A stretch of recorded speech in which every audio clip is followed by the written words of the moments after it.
There is a question few dare to say out loud when it comes to moving into a nursing home. What exactly is waiting on the other side of that door? If you are considering this turning point for yourself or for someone you love, chances are your mind is filled with sharp questions no brochure will ever answer directly.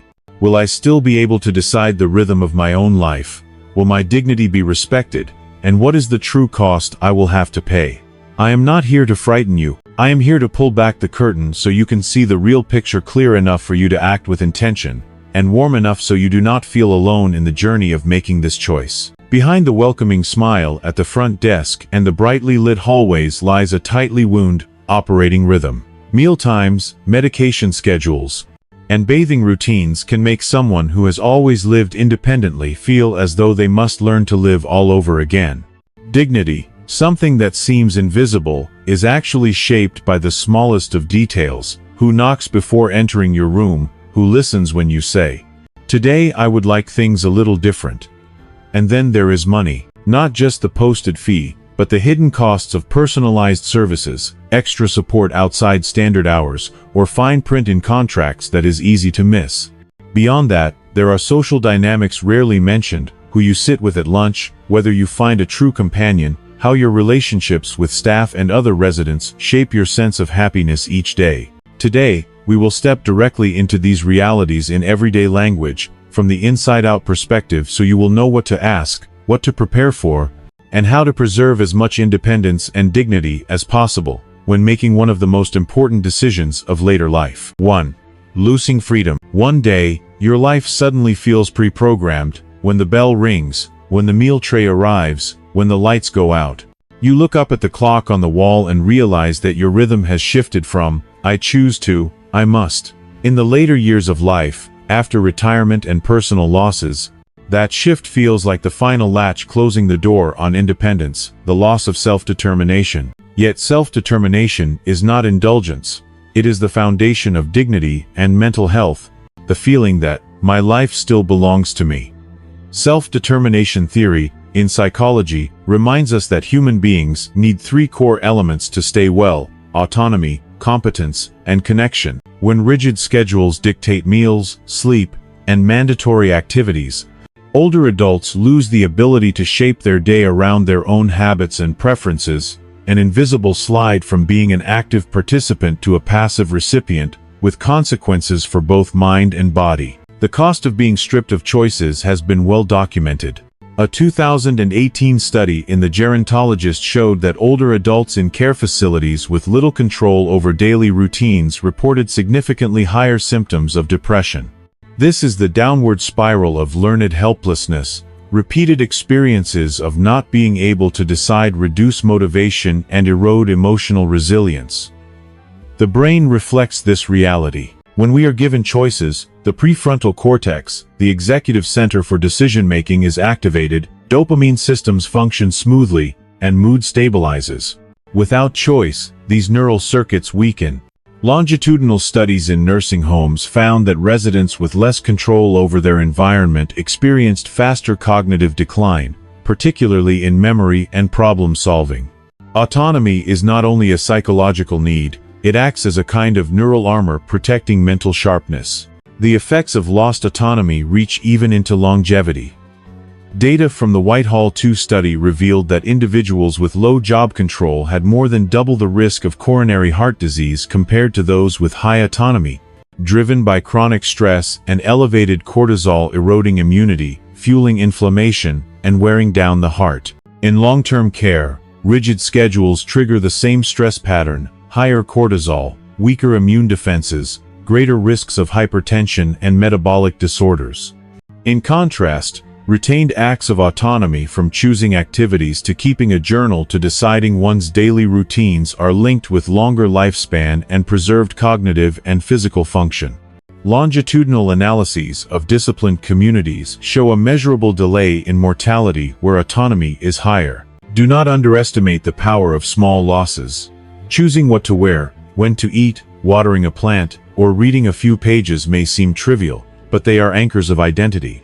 When those rituals vanish, the message to an elder is, your individuality no longer matters, and boredom easily tips into existential crisis. feelings of meaninglessness and disconnection. A 2020 study in the Journal of Aging and Health found that disruption of personal habits in care settings was associated with lower quality of life and greater social isolation. The good news is that even small interventions can make a striking difference. A randomized controlled trial in nursing homes that allowed residents to choose meal times or leisure activities reported measurable improvements in mood, engagement, and satisfaction.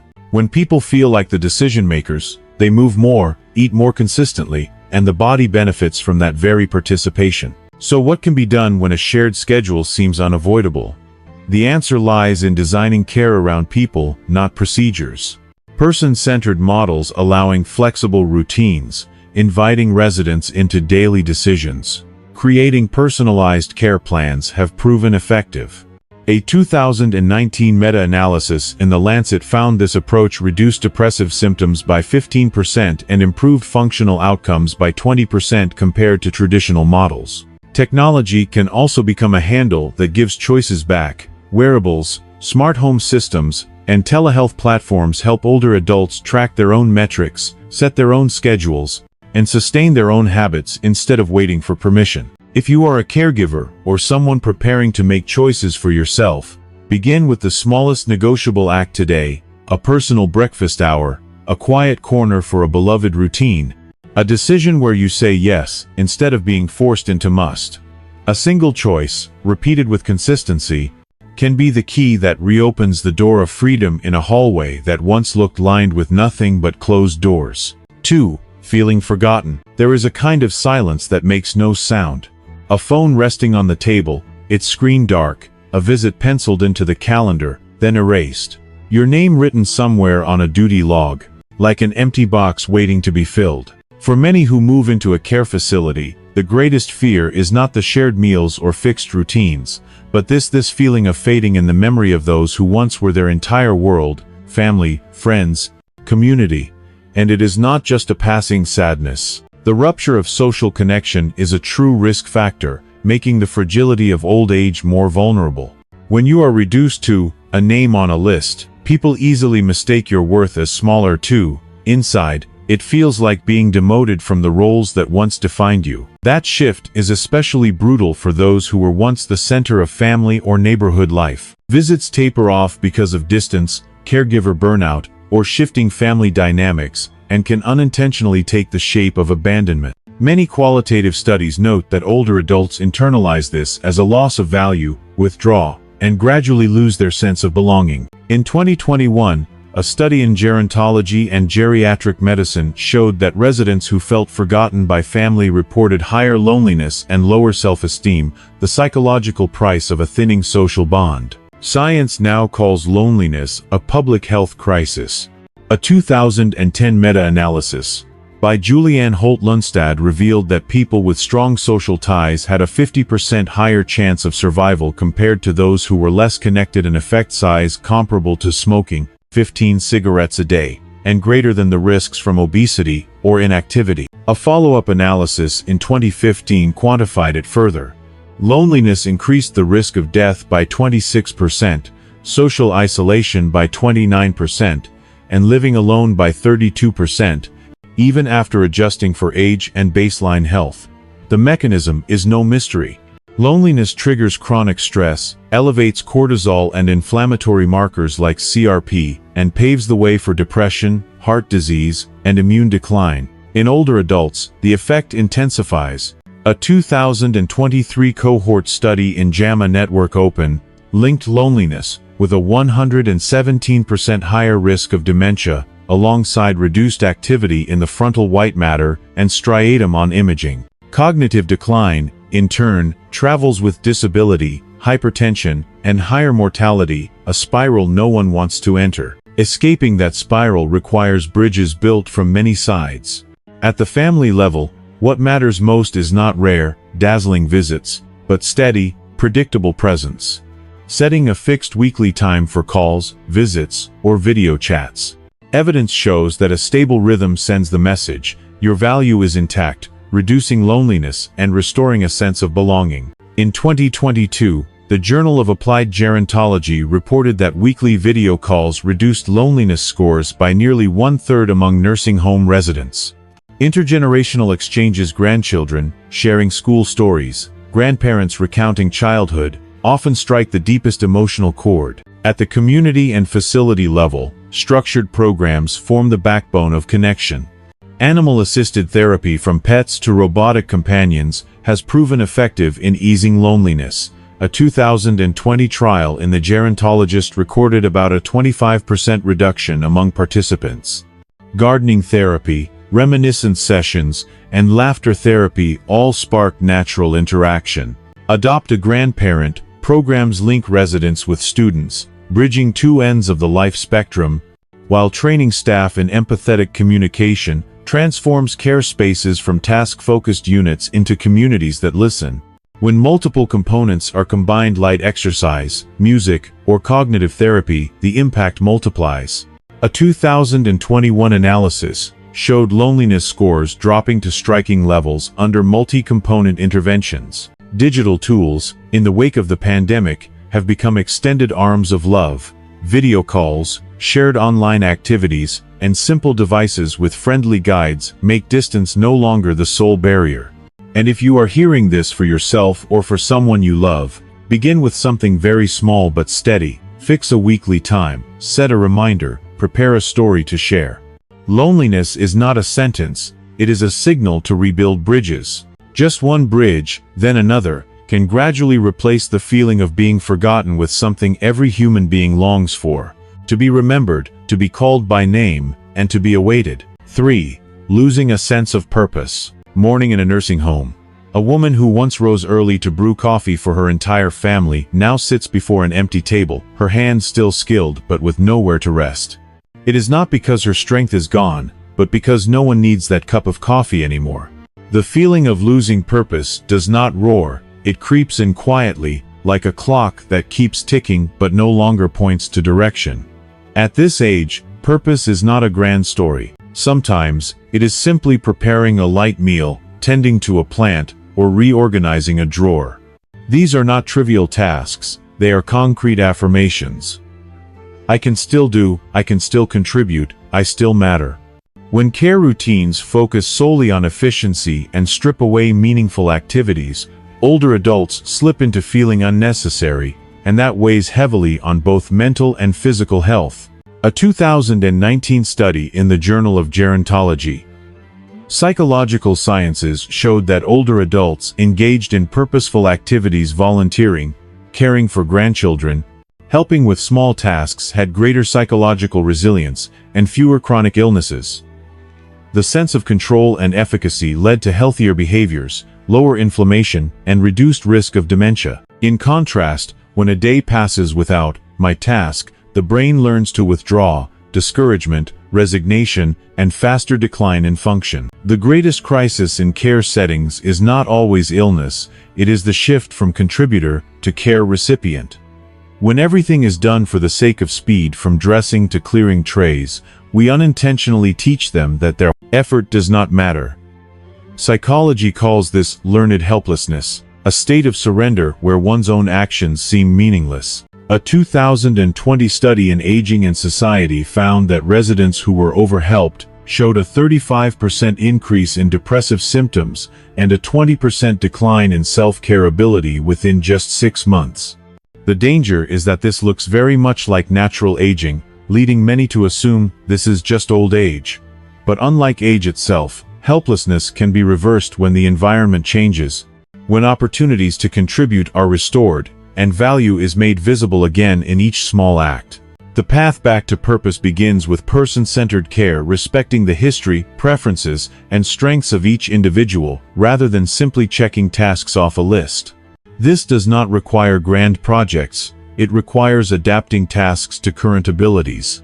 Shaking hands can still prepare a simple plate, slow steps can still water plants, hesitant words can still guide a roommate in folding towels or share old stories with a group. A 2021 study in the Journal of Aging Research showed that when residents were given adaptive tasks, their sense of self-efficacy increased by 28%, while depressive symptoms fell by 15%.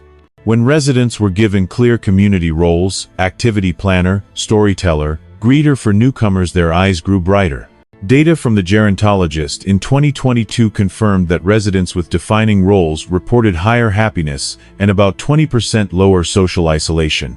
At the heart of it is focusing on what they can still give: warmth, experience, organizational skills, the gift of presence, and listening. When value is seen and named, conflicts over care diminish, and quality of life rises. Of course, for changes like this to last, facilities must train staff, allow flexibility in care plans, and create spaces that encourage participation. But if you are watching this as a child, a caregiver, or even as someone living in a care facility, do not wait for the system to become perfect. Start today with one specific task your loved one can do from beginning to end, with minimal assistance: a corner of work that belongs to them, a small calendar with their name, an invitation spoken simply: "This needs you." Purpose in life is not a distant lighthouse. It is a small flame in the hand, warm enough to guide us through each morning. Keep that flame alive each day, and you will see the light return in their eyes even before strength fully returns to their body. 4. Health declining faster than expected. A paradox unfolds when we step into long-term care. The more protected we are, the faster the body weakens. A soft chair, a carefully planned schedule, arms always ready to assist, all come from good intentions. Yet, if everything is done for us, the body learns not to make an effort anymore. Geriatricians call this the comfort trap, where safety and convenience unintentionally push us into immobility syndrome. Muscles, joints, and the cardiovascular system deteriorate from disuse, leading to weakness, reduced flexibility, and accelerated aging. It may sound abstract, but just 1 week of bed rest can cost an older adult about a kilogram of muscle mass in the lower limbs, reduce oxygen uptake, and raise blood pressure. When biology is already fragile, sarcopenia shrinking muscles, osteopenia thinning bones, the damage of immobility is magnified. A 2020 review in the Journal of the American Geriatric Society found that nursing home residents without exercise programs declined up to 30% faster in function compared to those who stayed active. In other words, unless we deliberately bring movement back into daily life, dependence will arrive sooner than we expect. The good news is that movement holds more power than many realize. With structured walking, balance training, or basic strength exercises, older adults improve mobility, reduce falls, and perform better in self-care. A 2021 meta-analysis in the Lancet Healthy Longevity showed that walking programs cut fall risk by about 1/4 and boosted leg strength by 15%. When combined with stretching or group activities, benefits grew even stronger. A 2022 study reported disability risk reduced by 41% with just 20 minutes of daily activity. The advantages extend beyond muscles. Exercise stimulates brain plasticity, lifts mood, and restores a sense of independence. In the Journal of Geriatric Physical Therapy, 2023, residents who joined walking and ankle strengthening programs reported about a 20% rise in quality of life, mostly from greater self-reliance in daily routines and more active social engagement. The key lies in accessibility. Programs must be tailored, so even those with limited mobility can join through chair exercises, in-place cycling, or pushing a wheelchair as a form of active movement. If nothing is done, the body slides down a steep slope of deconditioning. This decline from inactivity accelerates quickly, muscles waste away, bones become fragile, balance worsens, fear of falling grows, and movement decreases even more. In older adults, just a few days of inactivity can triple the rate of muscle loss compared to younger people. Fear of falling often leads to avoiding standing, and avoidance reinforces the belief, "I cannot do it," a slippery slope that is hard to stop. Aging Research Reviews, 2020, found that deconditioning increased the risk of wheelchair dependence by 35% within 3 months after hospitalization or long-term care placement. Fortunately, the slope can be made less slippery with small steps. Progressive physical therapy, starting with very short walks, light resistance, and weekly increases. A 2021 trial showed that residents in personalized programs regained about 10% of lost muscle mass and improved bone density within 6 months. If you are a child, a caregiver, or someone living in a care environment yourself, the starting point does not need to be complex. Work small movements into everyday routines: a hallway walk after lunch, a few sit-to-stands before medication, a short stretching circle before dinner. Small enough to do today, consistent enough for the body to remember how to grow stronger. The comfort trap is only a trap if we stay still. With just one first step, then another each day, the body will answer back with the gift every older adult needs: endurance to care for oneself longer, and the belief that forward is still the direction of life. 5. Losing privacy. A door half closed, then a hand pushing in without warning. A voice in the hallway mentions diuretics, blood pressure, bath time, spoken as if about an object, not a person sitting inside, with memories, pride, and fragile places that deserve to remain protected. In long-term care, what wounds many older adults is not only the weakening of the body, but the erosion of their private boundaries, bit by bit. Privacy is not a luxury. It is the lock on dignity, especially in moments most intimate: bathing, toileting, where protection matters most. When that boundary is crossed by staff entering without knocking, by illnesses discussed in public, or by shared spaces with no real cover, necessary care can turn into humiliation. Clinical nursing studies show that when privacy is respected, feelings of safety and the affirmation of "I am still myself" rise significantly, as if identity holds steady even as the body changes. The emotional scratches from lost privacy are harder to see, but their consequences are clear. When medical information is exchanged openly, when staff walk straight into a room, when choice is stripped from the most private of moments, feelings of shame and being treated like a child easily flood in, followed by anxiety, sadness, and lowered self-esteem. Psychiatric gerontology reviews link repeated privacy violations with sharply higher anxiety symptoms. In people with dementia, agitation spikes even more, because while they may not express discomfort clearly, they feel it deeply. Research on elder mistreatment also shows that these small violations, if prolonged, become chronic stress and emotional trauma. The irony is that care facilities often set safety and efficiency as goals, but if achieved by erasing privacy, they pull away one of the very pillars of mental strength that all other medical care relies on. So, how do we provide care while preserving privacy? The answer is not in extremes, but in disciplined systems of very small acts. Begin with ritual: knock on the door, call the person by their name, wait for consent before entering, explain briefly what you are about to do, and ask how much support they want. Avoid discussing medical history in hallways or dining rooms. Privacy laws like HIPAA are not just legal codes but psychological shields, helping older adults feel respect. Facilities that appoint privacy officers and provide staff training often see complaints drop significantly, because the culture of "ask first, always respect" weaves into daily care. Next comes space. A private bathroom in the room, curtains properly placed, care areas divided to reduce accidental exposure, signs that say "in use, please wait" displayed clearly. Architecture has power, because it signals boundaries without needing to say them out loud. And finally, participation. Ask older adults when they want to bathe, whether they prefer same-gender caregivers, which parts they can safely handle themselves washing their upper body, drying off, choosing their clothes. When given both choice and role, satisfaction and autonomy rise. Conflicts in care diminish, because everyone knows their voice matters. If you are a child, a caregiver, or living in a care facility yourself, try reinstalling one small lock today. Hang a sign on the door: "Please knock and wait." Agree on a fixed time for personal care so you can prepare. Ask staff to introduce themselves, seek permission clearly, and use the name or form of address you prefer. Small acts, repeated long enough, become culture. Privacy does not slow down care. It makes care meaningful, supportive, without diminishing. When boundaries are restored, we do not only protect a private moment.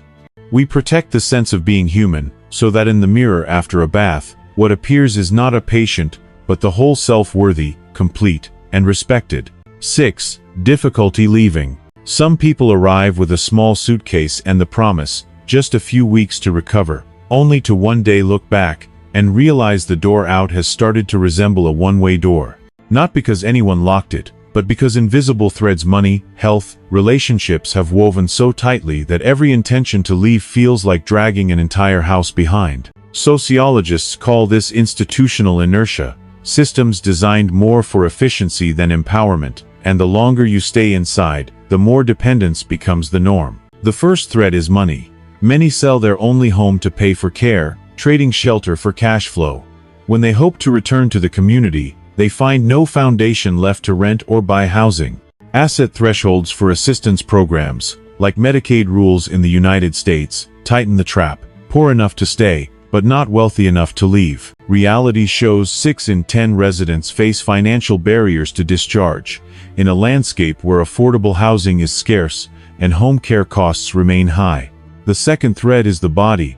In environments with little movement, muscle and balance slip away quickly. A 2021 study in the Journal of the American Medical Directors Association found that 7 in 10 residents lost significant function within a year, and returning home would require costly adaptations, ramps, handrails, or personal aids.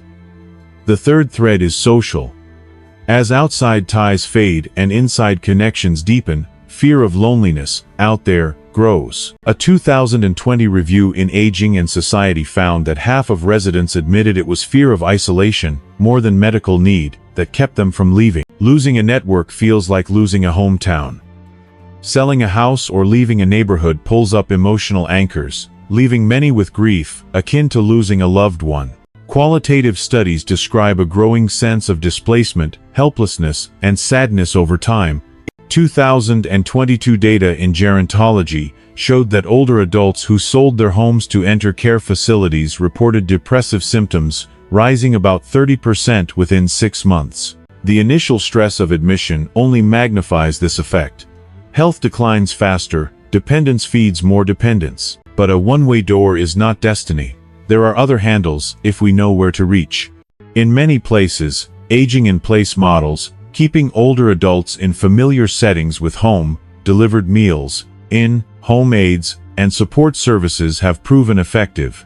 Health Affairs, 2021, reported a 15% reduction in healthcare costs and a 10% improvement in cognitive function in groups with proper support. The PACE program, which integrates medical and social care, reduced hospitalizations by 24% and raised satisfaction levels, according to JAMA, 2020. Volunteer-based senior villages create low-cost yet warm networks, boosting subjective well-being by about 20%, per the Journal of Community Health, 2022. Between nursing home and going home lies a middle ground, assisted living, with private apartments and help for daily activities as needed. These settings often extend autonomy and delay the need for skilled nursing care, though cost and access remain barriers. If you or a loved one is in the hard-to-leave position, the message is not blame but invitation to prepare. Look at the picture in 3 layers. Financially, what backup path exists if you wish to change care models? Physically, is there a rehabilitation plan to cross the threshold of not strong enough to go back? And socially, how can connections be rewoven so that the outside no longer feels foreign? As each thread loosens, the door grows lighter. No one needs to break through in a single day. Just one small, deliberate choice, repeated steadily, researching local programs, asking about PACE options, joining a support village, exploring an assisted living unit can gradually reveal a way forward. What matters most is not what place you leave, but what direction you go, toward dignity, choice, and the longest possible path of independence. As we close this journey, perhaps you have come to see that a nursing home is not only a place to receive care, but a world with realities few ever say out loud. There are positive sides, but there are also truths that quietly erode independence, dignity, and the sense of belonging. Preparing, researching thoroughly, and having the courage to ask difficult questions early can help you or your loved one take proactive steps instead of being caught off guard by overwhelming change. If this video has given you a new and useful perspective, please like, subscribe, and turn on the notification bell to join us for more stories about health, aging, and the journey of living stronger every day.